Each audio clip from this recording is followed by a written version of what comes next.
In the heart of 17th century Africa, when empires rose and fell to the crack of muskets and the clash of spears, there lived a queen whose very name struck fear into the hearts of her enemies. Nzinga Mbande of Ndongo and Matamba, she was born into a world of fire. The Portuguese had landed on Angola's shores, hungry for slaves, gold, and land. Kingdoms were torn apart, chiefs were bought with wine and gunpowder, and villages burned under the shadow of European conquest. But Nzinga was no ordinary princess. From childhood, she was trained as a diplomat, a warrior, and a strategist. Her mind was as sharp as a blade, and her pride as unshakable as the mountains of her homeland. When her brother, the king of Ndongo, faltered before the Portuguese, it was Nzinga who was sent to negotiate. The year was 1622. She entered the hall of the Portuguese governor in Luanda. Draped in royal finery, her head held high, yet the governor offered her no chair. Hoping to humble her before his court, Nzinga did not bow. Instead, she motioned for one of her attendants to kneel, and she sat upon the woman's back, meeting the governor's eyes as an equal. That single gesture burned into history, a queen who would not kneel before any foreign power.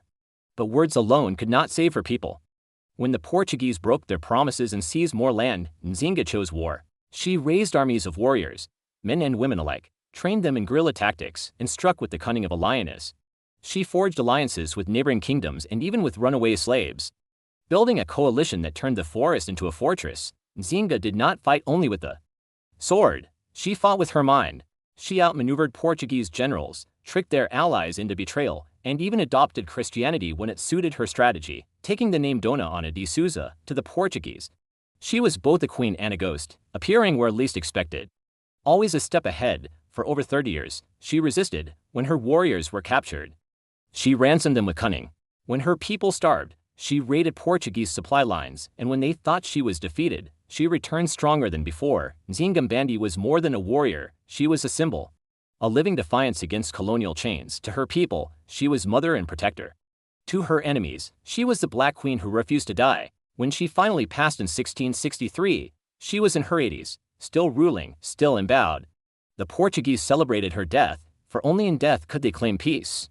But her spirit lives on, carried in the memory of Angola's independence and in the fire of every African who refuses to kneel.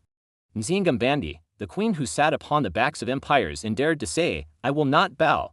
If you were in Nzinga's place, would you have chosen the path of war or diplomacy to protect your people? Share your thoughts in the comments. And don't forget to subscribe to True African Stories for more tales of Africa as fearless leaders.